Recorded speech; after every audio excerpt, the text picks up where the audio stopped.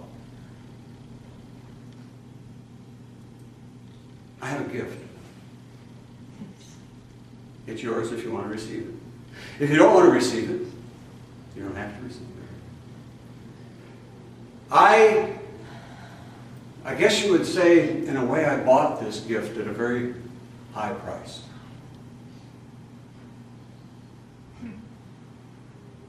The gift doesn't mean that I'm a great person.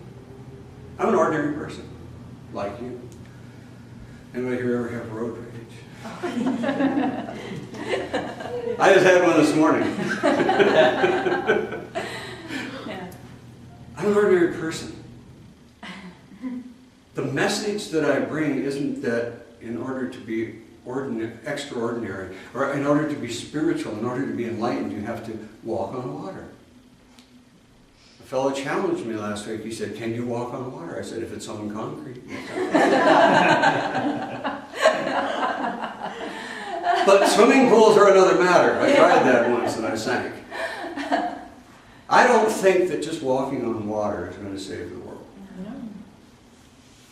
It's a neat thing to do.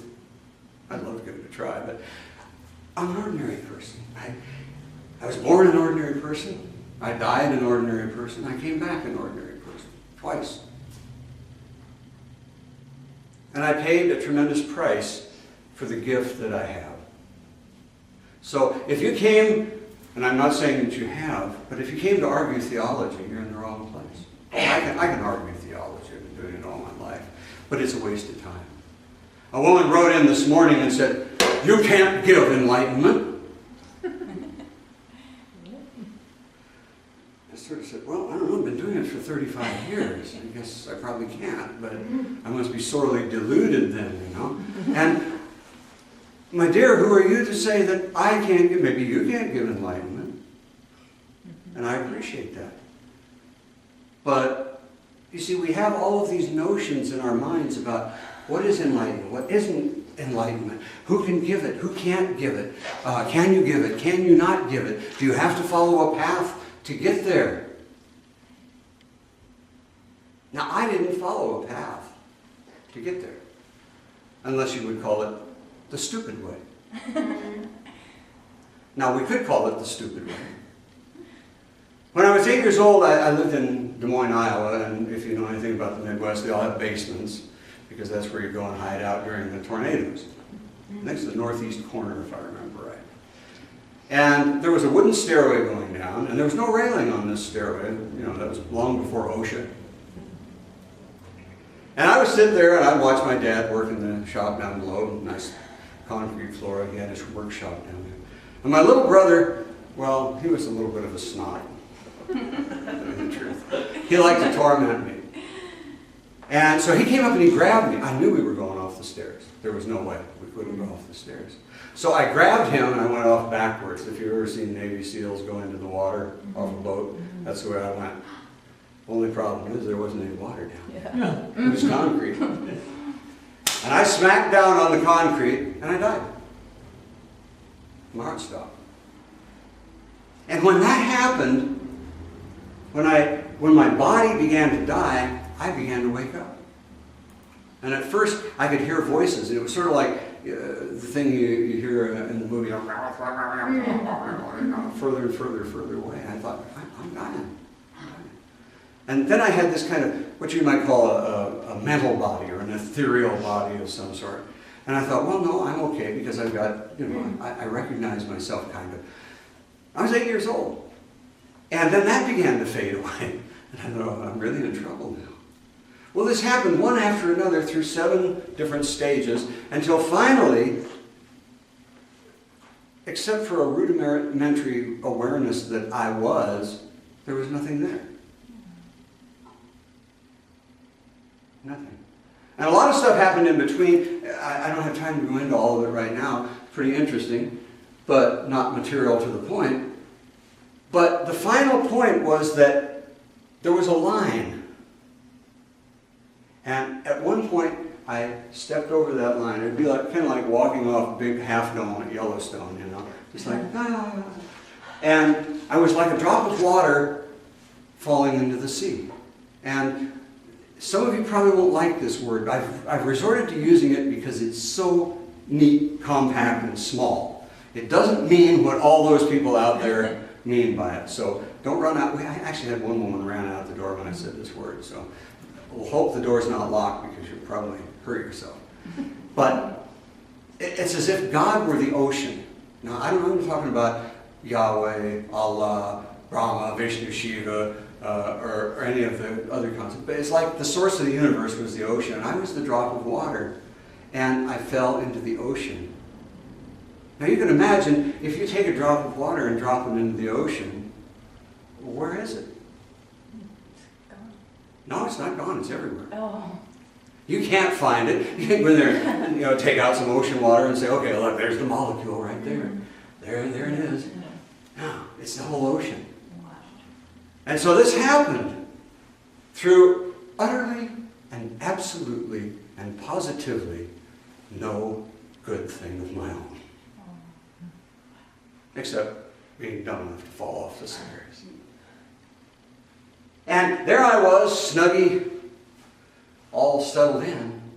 And then this presence, which I can only call Paratpara, because, if you say God, there are all these trigger things go off in the memory and the imagination, and people go, oh, I can't stand that word. I've done so many things to me. So I say Paratpara, which means, basically it means God beyond all definitions of God. So, you can put that there if you want. And then this presence said to me,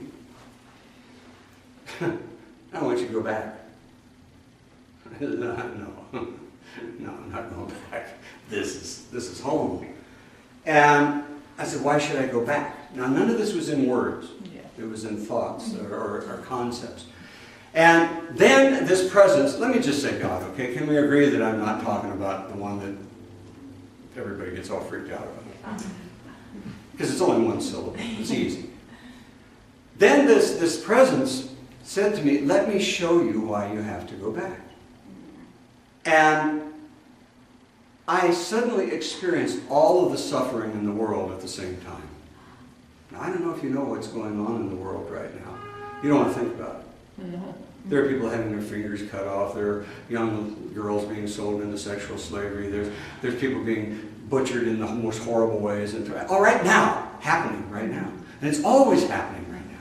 But you see, we have a built-in buffer, don't we? Yes. We can buffer this stuff out. One of the most absurd arguments I've ever heard from people who claim to be atheists is, well, God does this and he doesn't feel any like that. H, he doesn't. Oh, yes, he does. But he doesn't have any buffer. He feels it exactly as the person who's going through it feels it. And I felt it. And so I said, what am I supposed to do? He said, don't ask. Just go. And so I came back here and I had about a 3-month-long migraine headache, and the doctor was standing over me. They actually came out to your house in those days, believe it or not. The guy that gave birth to me is the guy that was standing over me. Dr. Charles Gibson was his name, now deceased. And they said you were dead for some minutes. We didn't think you were going to be revived. And I guess they were doing some sort of resuscitation procedure. So I had this terrible headache, but I couldn't remember anything. Because that was part of what this presence had shown me is you will have to go back and you will have to find your way back here of your own works. You see, it's grace and works together. It's grace and works together. Now, some people say it's grace in the religious field. Other people say it's works. It's not. It's together. So, being dirt ordinary, it took me 23 years to do that. Now, other people could have probably done it in like 3 or 4 days or a week or something else. It took me 23 years.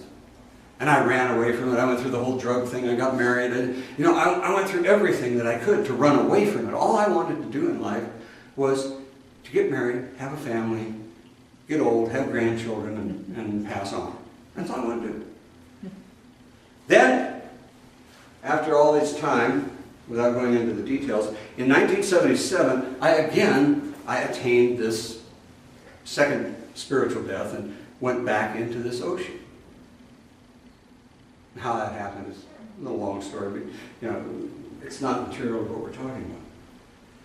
So I'd already paid this one price. I'd made this sacrifice. And if you asked me if I could make that again right now, I'd probably say no. I don't know if I could. But then I got back into this ocean. And once again, I was home. And wouldn't you know, you know what's coming next. He said, now I want you to go back and finish what you started. I said, what I started and what you started. And I said, okay. And in a moment of compassion, I made this vow directly to that presence that people call God. I said, I will never again enter into perfect final union with you until I have seen every last soul in this creation home into perfect final union with you before me. But I will return to this world and live out this life in an ordinary body. And when this life is through, I will live in the hearts of all souls, guiding them home to you. Well, he said, okay. And then he said, I will make this, I don't know what you would call it, agreement. I will make this commitment. But let's just call it, I will make this new covenant with all souls. Whoever will receive the true enlightenment of your holy initiation and follow you to the end of this life, I will give that person, that soul, that being, what you have sacrificed for the sake of all souls. Namely, exactly, precisely, perfect final union with me at the end of their lives. And I may also give them self-realization within this life. Now that's important. It's important. Self-realization is important. How do we get through this night? How do we get through this darkness? You have to have a light. So, and then he said, now go give this to the whole world. And I said, I'm just one person. How am I going to do this? He said, when there are sufficient numbers, when there are enough people living on this planet at any given time who have received the true enlightenment of your holy initiation and are fulfilling it according to my instruction, I will spontaneously, without further judgment, without further qualification, spread this to all souls, and every soul will have the opportunity to come home into perfect final union with me at the end of its life. That's called, I call that divine critical mass, that point at which that happens. And so I said, okay. And there I was. Now this is not, I'm sorry, it's not like the Buddha under the Bo tree. There I was, still sitting in my old 1952 Volkswagen van when it was over. And I was sort of a rudimentary personality. I have a bachelor's in psych, I got a master's in behavioral science, I got a marriage family therapy license and all that jive, you know. And I said, I'm in real trouble because I've got just a fundamental personality to work with here. I've got to rebuild all this stuff. And so then Tara, my dear friend and Maitreya, came along and said, I don't know what you're doing, but I want to be part of it. And I said, it's a good thing because I need some help here. You know, you're going to have to keep me from walking out in front of cars. I had no fear. I had no fear. None. And so I rebuilt this thing and we started doing what we're doing. Now, I can't convince you that this is true. I won't even try. How could I convince you? My best friend has become a fundamentalist Christian, and he says that I'm a false prophet. But see, prophets prophesy. I couldn't even predict the weather. So I don't think that one applies. But nonetheless, the reason he says that is he says, because you didn't have any witnesses to this event. I said, yes, I did. The only witness I need. God is my witness, and I'm his. I don't need any other witnesses. So I come to you with open hands.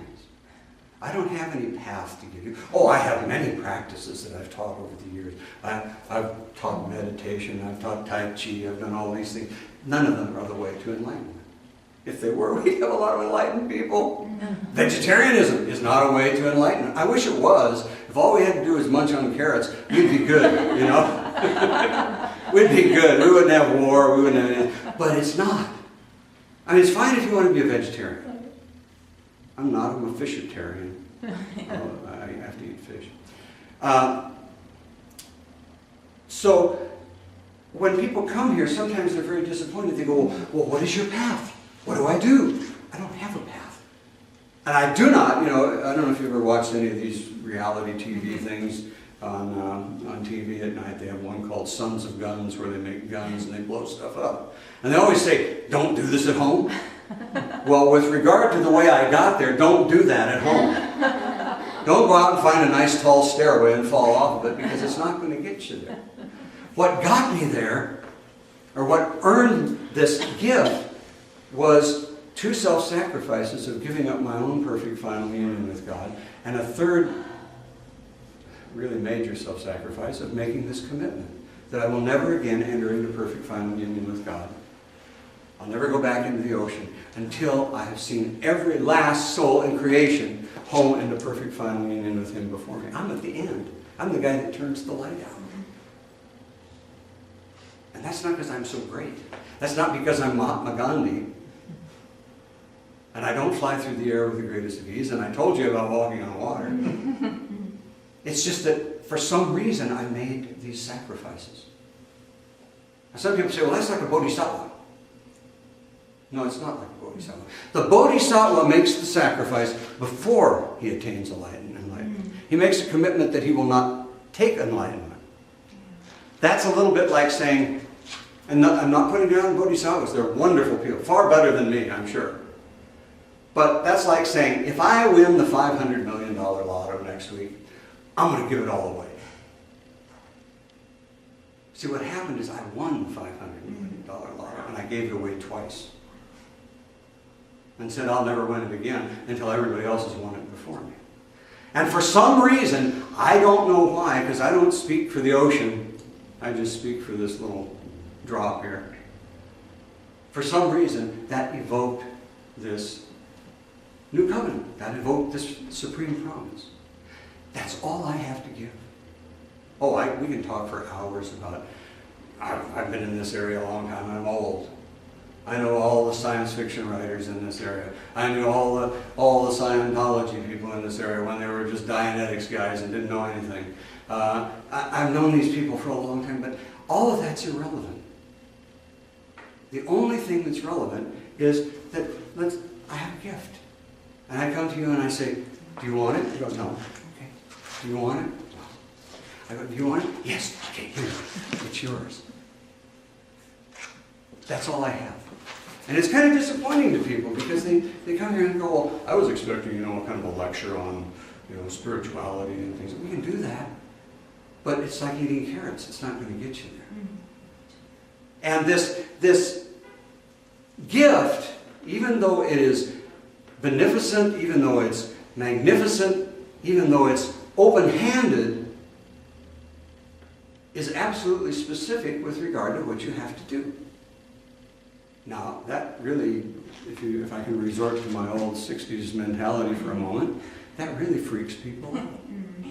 Wait a minute, I have to follow you? What about Jim Jones? Anybody hear about Jim Jones? Yeah. What about Charlie Manson? And you've got long hair. What about, who's the guy in Texas? Correct. David Koresh. What about that? And the only thing I can say is, what about them? You're not dead. What about them? I have people here, Tara and I have been together doing this work for 35 years. I'm not a Johnny-come-lately on this. I've been at this most of my life. Shanti and I, 30 years, 26 years, others around the world for a long time.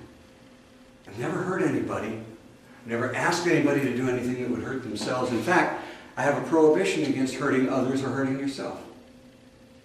I also have a prohibition against spreading this gift by force, threat, coercion, intimidation, bribery, violence, or deception. You can't do it. You can try.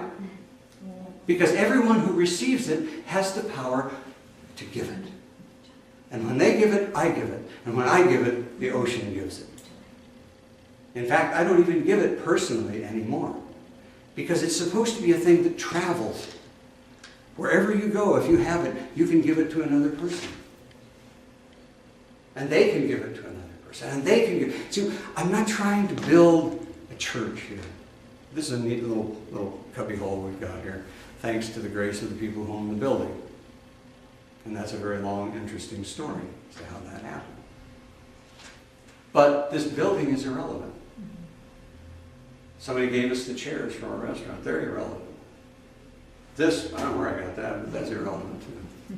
Now, one of the things that is relevant is this globe over here that says Zeitgeist on it, which I can explain later. You see, I'll explain it now. The consciousness of all of the people on earth at any given time produces a group spirit, which I call Zeitgeist. Now, if you're walking by a bunch of people down on the street, you're just walking down the street, and there's like 4 or 5 guys there, and they've got some evil intent. You pick up their zeitgeist, you pick up their group spirit, you go, I'm going over here, I think I'll go this way. If they have a beneficial or a beautiful intent, you pick that up too, and you're attracted. Well, the whole world at any given time, the consciousness of everybody in the world, comes together and creates this thing that we call a zeitgeist, the temper of the times, the spirit of the times. And this, actually, I wish I had I just made that out of something I found at a store. But it doesn't actually work that way. It's like a globe that goes around the globe. And at some times in history, it's very bright and light. And those are the times of enlightenment. Those are the periods of enlightenment. And then there's the dark ages, when it's filled with darkness. You see, we not only contribute to that zeitgeist, but it influences us. I mentioned road rage. You may, you're all old enough to remember when you wouldn't even have thought of road rage. And now it's a daily occurrence. God help you if you honk your horn at somebody to let them know that you might hit them. They'll tear your head off. Why? Because this zeitgeist is filled with the darkness that is in the hearts of the people. And because of that, it exerts this influence on us that it makes it easier for us to go off. And I've got a Scotch, Irish, Bohemian, and Italian background. Pray for me.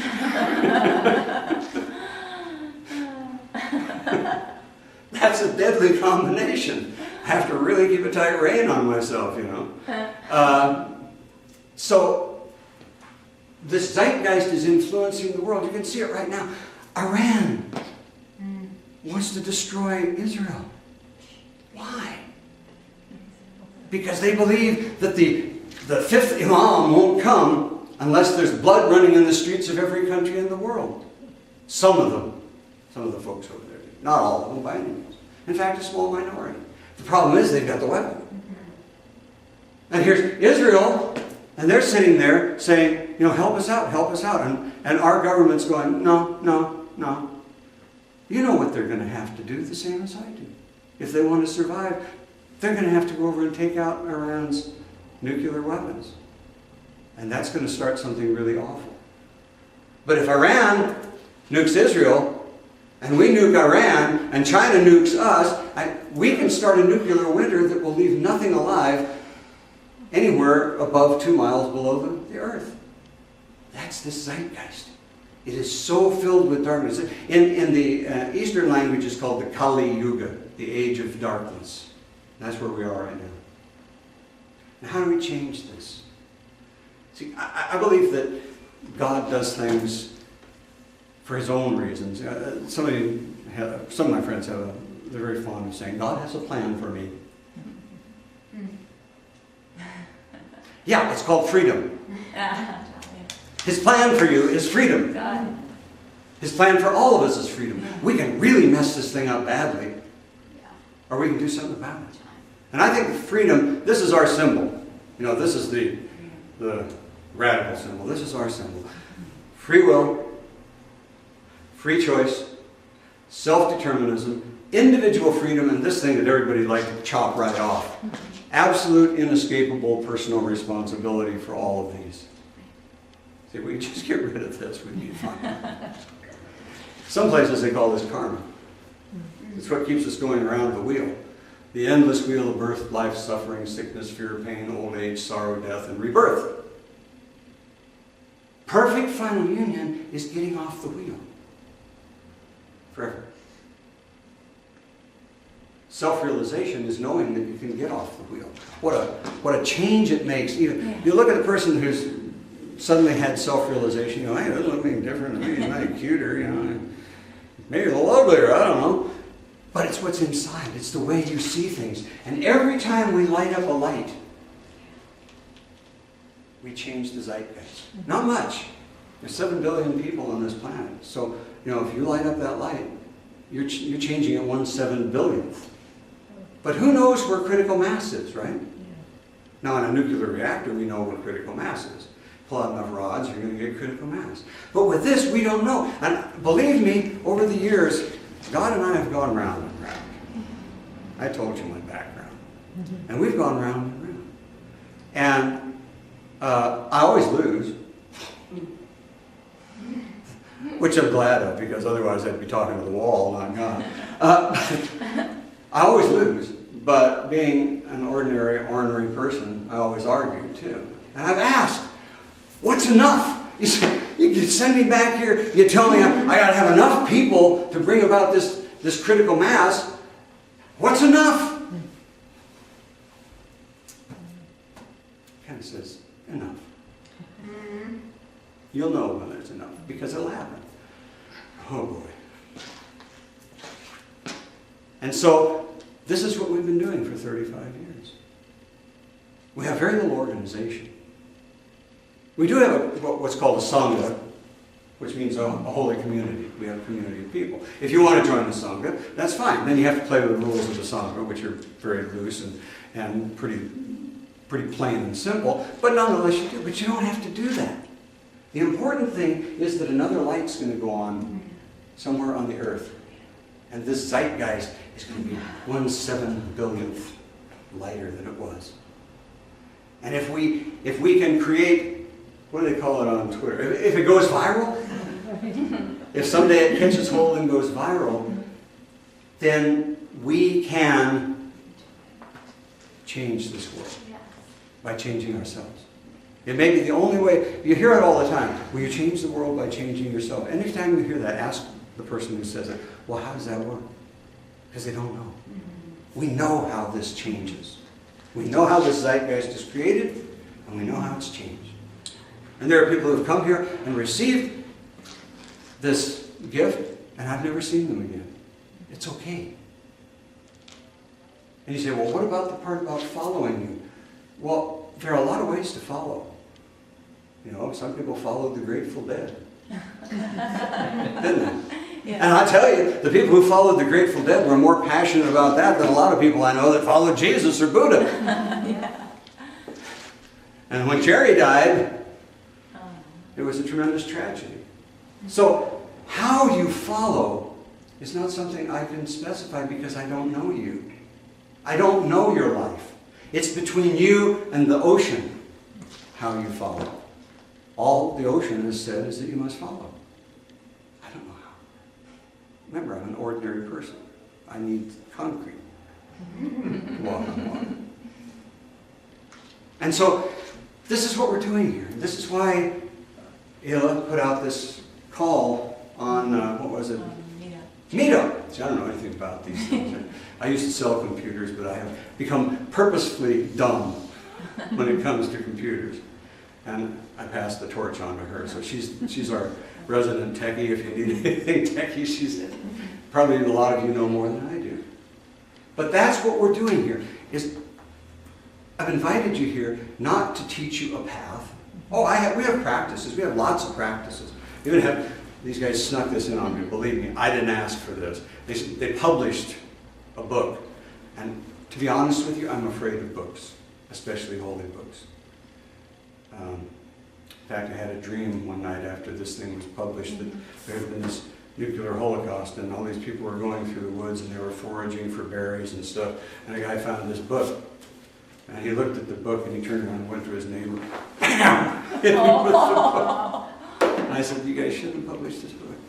But they wanted to publish it, so they did. There's all kinds of practices in there. There's all kinds of stuff. I've been at this since I was 8 years old. I've been around, done things. None of them will get you to perfect final union. None of them will get you to true enlightenment. None of them will get you to self-realization. You ever read anybody read the Yoga Sutras, Patanjali's Yoga Sutras? Good, don't bother. No, they're great, they're great. And it says, first you go from yamas and niyamas. Yamas is you shall nots, and niyamas is you shalls. Or restraints and constraints if you're in the military. Then you go on and you do pranayama, breathing. Pranayama doesn't really mean breathing, it means containing the force of life within yourself. But in the West here, we materialize everything. Then, well, first you do asana, which is a posture. And it goes on and on through contemplation, meditation, samadhi, and nirvana. Some people can do it. 1 out of a billion. You don't see a lot of Buddhas running around, do you? No. Not a lot. See a lot of people today that profess to be a Buddha. I'd rather profess to just be an ordinary clod. For one thing, it's easier on me. Expectations are less. But there aren't a lot of people who have achieved it through that method in the world. And the world is crying. And I believe, and I don't speak for God, because that's a very risky thing for anybody to do. And even Moses didn't get away with that all the way. He said, no, I'm giving you the tablets, and you're taking the tablets. That's it. And so I don't speak for him, but I believe in my heart of hearts that the reason that this happened with me in 1951 was because that was just a few years after we had developed the most horrific weapon that mankind has ever known, the atomic bomb. And we used it on Japan twice. You can debate that philosophically, militarily, or any way you want. I'm not going to get into it. Yeah. But we used it. And the genie is now out of the bottle. Mm-hmm. Yeah. We have EMPs that can... Do you know what one of those things could do? These electromagnetic pulse bombs? It would kill more people in the United States in 5 years than a nuclear war. It would destroy our ability to move food. It would destroy our ability to have electricity. It would destroy our ability to use any kind of electronic device that wasn't in a Faraday cage before the event. You didn't think I knew that term, did you? Faraday cage is a big metal cage that's thoroughly grounded, and the things inside are isolated from the external impulses. If one of those things goes off over the Midwest, they estimate 21 million people would die in the first 8 months. What are we doing to ourselves? It's this thing, this zeitgeist. We're eating ourselves alive. And I believe that that's why God gave me this opportunity to say, okay, I'll go back. I'm not sure why I was stupid enough to do it to this very day. And if he said to me right now, will you do it all over again? I don't know that I could, to be honest with you. I want to go home. More than anything, I want to go home. It's hard enough to not be home if you've never been there. But once you've been there, there's nothing in this world that can compare with it. Not sex, drugs, rock and roll, money, nothing. It all becomes irrelevant. And I've been there twice, and I want to go back. But I don't get to go back until whichever one of you is the second to the last soul that steps over the line goes back before me. So I have a vested interest in trying to get people to go home. I want to go home very much. So this is what I have. I started out by giving it to, probably 100 people. And then I found that what would happen is people would say, they'd bring somebody and go, come here, this guy will give you initiation. And I realized that I'm just one person. When I lay this body down, there's not going to be anybody to give it. So I quit giving it myself, and I said, you guys have it, now you give it. And tell the people that you give it to that they can give it. And when they give it, I'll give it. And when I give it, that ocean will give it. Just as if it were person to person. We're trying to create a movement to change the world. Not from the outside in, not with politics. We know that doesn't work, don't we? Anybody here still believe politics is going to work? After 10,000 years of war, I don't think it. Militarily, it's not going to change. Economically, it's not going to change. You know, if we gave everybody all the money they needed, they'd still kill each other over something. Yeah. Because of this zeitgeist. So, my purpose is to change this. I believe totally, and maybe I'm a deluded person, but I believe there's a tipping point. There's a divine critical mass that when, you know, have you ever played with a scale, one of these balance scales? You put a BB on there, one last BB, you go, boom. That's critical mass. That is the tipping point. It could be you. It could be you. It could be the person in the parking lot. We don't know. And we'll never know until it happens. So all we can do is persist. And we've done that. Through rain, sleet, snow, dark night, and all the things that the postmen do. And everything else. Hostility. We get death threats for what we're doing. Over the telephone. Oh, we have no idea. I can tell you some hair-raising stories. I got a lot of hair to raise. So that's the story. That's what we're doing here. That's why I said, you know, when you put this in there, we used to call it self-realization, and people didn't understand that. I said, when you put this in there, people are going to come and they're going to go, well, what's the path to enlightenment? It's not a path, it's a gift. You can receive it. What will happen to you? Who knows the word paradigm? A paradigm is like the total context in which something exists. You ever hear of a sea change? Or how about a game changer? Yeah? Changing a paradigm is like going into football and saying the ball has to be square. Oh, do you know what that would do to most people? Square ball? I mean, it's a small change, isn't it? It just goes from one of these oblong things. Is that the right one? I always get them wrong. The oblong thing to a square one. But that's a game changer, isn't it? It changes everything. Well, a paradigm is like that football. It's like the whole matrix that football exists within. So if you change one small thing, everything changes. Anybody ever work with holograms?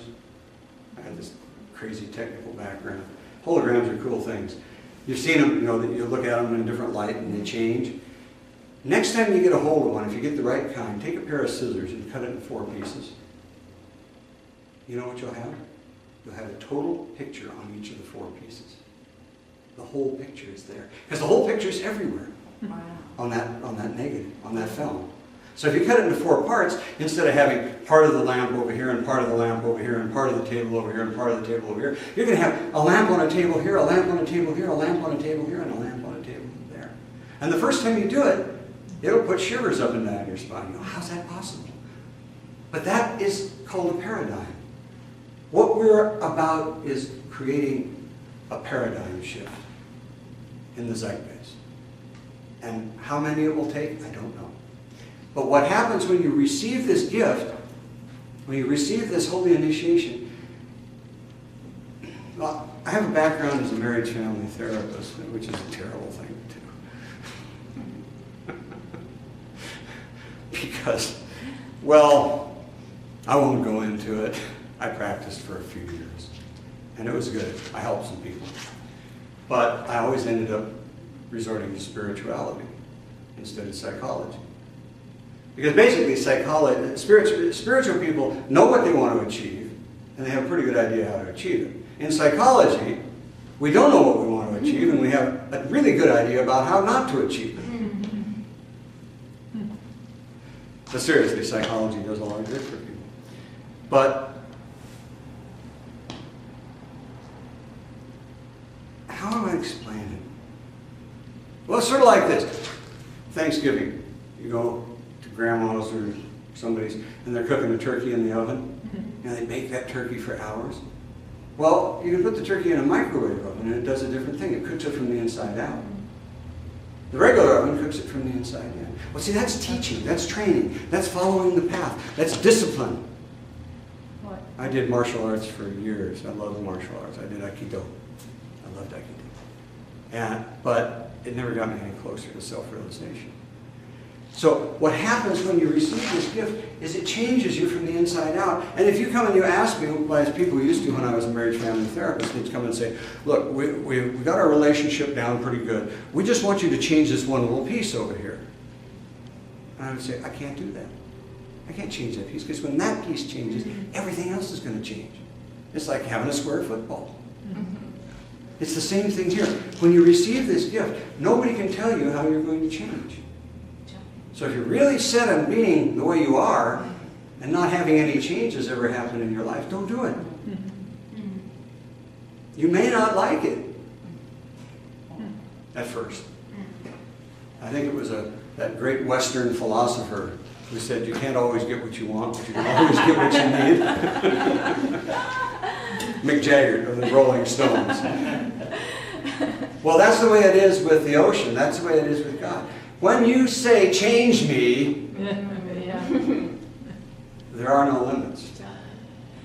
So if you're going to say, change me, you've got to be ready to change and be changed in whatever way comes to you. And you don't know what that's going to be. It's risky, but it's exciting. It's not dull. It's not boring. It's very risky. You may find out that you're going to change your profession. You may find out that you're going to change all kinds of things about yourself. You may find out that, doggone it, next time you need road rage on the 405 freeway, it's not there. But whatever you find out, it'll be an adventure. So, when people would come and ask me, well, our relationship's really great, we just have a problem in this one area. He leaves the toilet seat up and I want the toilet seat down. Believe me, that broke up more marriages than not. And can you just change that? I said, no, I can't. Because if I change that, everything else is going to readjust around it, like the square football. So in offering you this gift, I have to put this caveat, this warning, this caution, that I have no idea how it's going to change you, and neither do you. But you have to be ready to be changed. And if you're not, then don't do it, because it will change you. It's not going to tear you apart. It's not going to make your life bad, because after all, the ocean, by definition, is all goodness. God is all good. That's why I don't hold to the idea of devils and things like that. Where are you going to put them? Where do you put devil inside of something that's all good? I didn't find any when I was there. There's only one place that we can have a devil. It's right here. It's between our ears. It's called devil mind. That's the only place it can exist, where we can create rabbits with horns and cows that fly through the air and things like that. We can create it right here. That's the only place it exists. So, this is what Elah called you here for. To see if this is something that you want. I'm not going to give it to you directly. The temptation is always great, because I love it. When you pass this on, when you transmit this thing, it is better than anything that the 60s ever had to offer. Believe me. And the Rolling Stones on top. And Jerry Garcia. No, it's an amazing experience. It is, you've heard the expression, it is in giving that we receive. You have no idea. In giving this, you receive so much that it's almost embarrassing. But I don't do it because I want it to spread. If you receive it, I want you to go give it.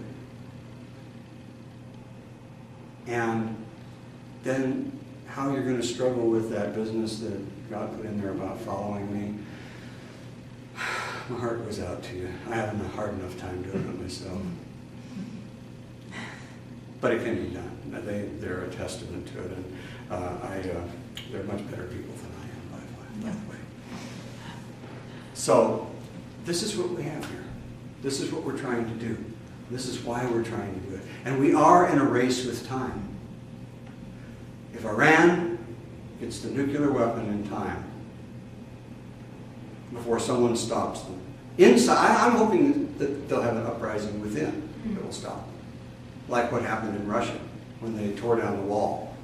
And Gorbachev said, enough. We're not all going to die for this silly philosophy.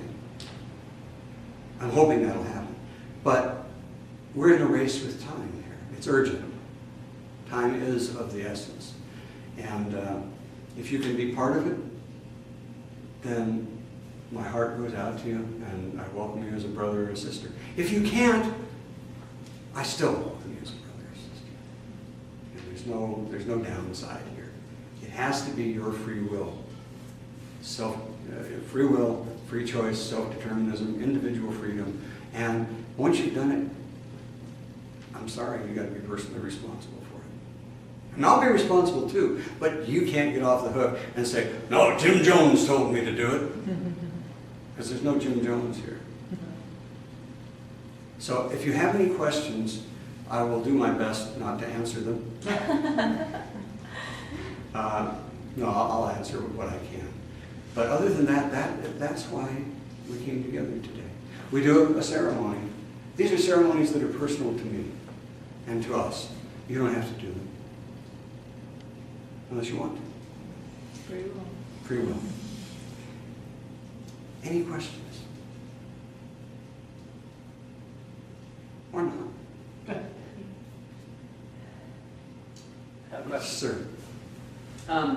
I know what you're talking about in terms of that paradigm shift and how good it feels to be possessed with that sense of relatedness to everybody else, to nature, to God, to everything. Right. Recognizing that we're individual elements of a larger divine. Right. And it feels amazing when you're in that place. And it really does change how you live your life from day to day. My question to you is, I've experienced that and have felt very fully embraced by that, and then can fall out of that and fall very far out of that. Yes. And to go back into the sense of isolation, of limitation, of lacking things, of feeling even desperate and alone and without a community. And how do you get yourself back into that place when you fall out? Very good question. That's one of the reasons we have a Sangha. That's one of the reasons we have a community. Some people attribute this to Mussolini, but Mussolini didn't come up with it. A Greek philosopher did. He said, one stick alone is easily broken, but if you tie a whole bundle of sticks together, you can't break them. That's what a community is. The word religion means that which binds together. If you look it up. That which binds together. And when we are bound together in a common purpose, as long as we don't let it become oppressive and restrictive, then we support one another. And when one person's down, chances are the others are going to be able to help pull them up. But we're kind of built that way, aren't we? If you have a certain odor in a room, like incense, even beautiful incense, we're built so that the things that are constant physiologically, physically, things that are constant become ignored because they're not important anymore. It's the thing that's moving towards you with the big horns that you want to pay attention to, not the poop on the ground. See? So it's natural for that to happen. It's not a failing, it's just natural. We desensitize to things that are constantly present. And when joy is constantly present, then we desensitize to joy. That's why we need other people. That's why we need brothers and sisters who are of like mind and have the same gift and have the same ideal for the world. Because when one of us falls, Oh, and believe me, I've fallen many times. I'll tell you some stories you'd be amazed at. My grandfather, when I was searching for the way home, he was an old man, third grade education, but a very wise man. His name was Jesse Perigo. He actually knew Jesse James. Oh my God. Not well, but he knew. And I was complaining to him, and I was really down, probably close to suicide at one time. And he said, son, it doesn't matter how many times you fall down. All that matters is how many times you get up. But sometimes you need somebody around to help you up. So chances are, if I'm down, she's not going to be down, hopefully. Now, when you all go down at the same time, you got a problem. But that rarely happens. Yeah. There's always going to be somebody that goes, hey, come on, let's, So that's why the Sangha, that's why the Holy Community is important. But you don't have to join them. You can be an independent. It's like you don't have to join the Republican Party, the Democrat Party. You can be an independent and vote your conscience or whatever you do. You don't have to join, but it's there if you need it. And I am there if you need it. Once you accept this, I know this sounds kind of mystical and up there in the air and everything, but I can only tell it to you as it is. Once you accept this gift, I am in your heart. Now, I won't possess you. I won't try to control you or anything else. You have to call on me to become active in spirit within you. But if you call on me to become active in spirit within you, I will be with you. Because my commitment is that I will be with you until the very moment you step over that line into perfect final union with God. Through whatever you go through. Heaven, hell, doesn't make any difference. That's my commitment. See, I didn't really think that out before I made it. But that's it. God thought it out. And he must have had a good chuckle when I made this vow. Oh, he doesn't know what he's doing. Oh, no. But I know what I'm doing now. Yeah. And I'm still learning. I'm still making mistakes. As my old mentor used to say, if you're not making mistakes, you're not working hard enough. And so I understand what you're saying. It's a natural ebb and flow. But if you wait it out, it'll come back up. But if you have other people around you that, like coming to a meeting like this, sometimes we do the whole ceremony. It takes like an hour to do ceremonies. I like ceremonies. And people go away and say, I don't know what happened because I didn't understand a word of it. But it sure brought me back into focus. And that's what we're here to help each other do. Ultimately, we're here to help each other destroy the force of darkness and bring forth the age of what in the East is called Satya Yuga, which means the age of pure divine truth on earth. Not by some fascistic means of people marching in the streets with guns or swords or bayonets saying, you will join us or you will die, but by reaching into people's hearts and giving this gift of enlightenment and lighting up that fire in a way that you can pass it on to others. So, does that help? Is there anyone else that has a question? Now, I could answer that one, which is amazing. I said I could actually answer that one, which is kind of amazing. So that's what we're here for. I will close the meeting, and then I will leave you to whatever your heart guides you to do. We're very big on divine guidance. It's always there if you listen. It's like a little still small voice going. My mentor went to Peru, and interesting man. He was a consummate engineer, electronic engineer. He was head of research and development for Pacific Semiconductors. Had 13 patents in semiconductor glass before they knew what to do with it. One of those genius guys that made me feel like about this small. And one night, his wife said, "What are you doing, Hank?" He was rummaging around in his closet. He said, "I'm going to Peru." He said, "When?" He said, "Right now." It's like 2 a.m. So he gets his clothes together, he goes down to the LAX and flies to Peru. Well, when he was coming back, he was all set to come back, and he had a big project going at PSI. And he was set to get on the plane, and he said, I heard this little whisper that said, don't get on the plane.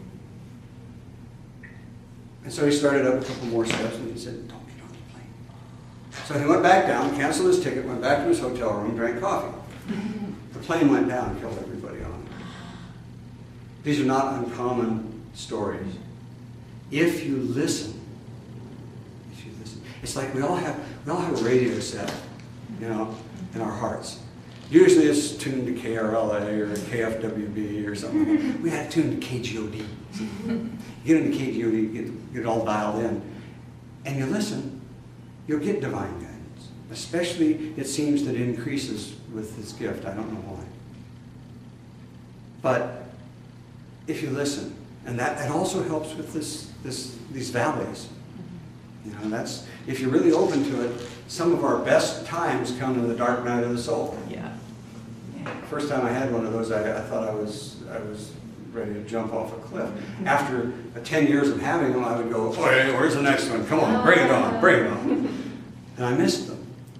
Now I have them very rarely, but I do have them occasionally. So that's what's here, folks. It's not a path. It's not a way. It's not a method. It's a gift. And it's yours if you want it. And if you don't, then no hard feelings.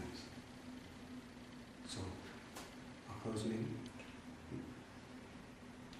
Anything before I stop? Because they know more than I do. You're going to ask them. Okay.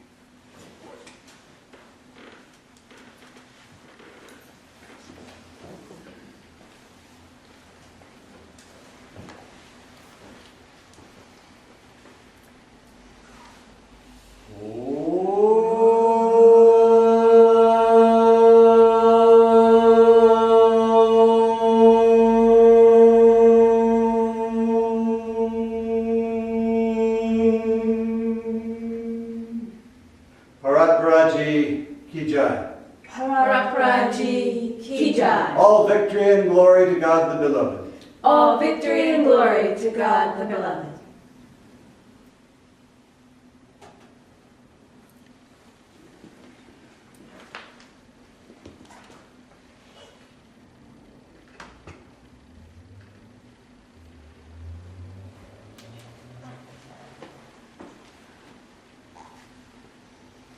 Jai Bhagavan Ji. Jai Bhagavan Ji. Jai Bhagavan Ji. God be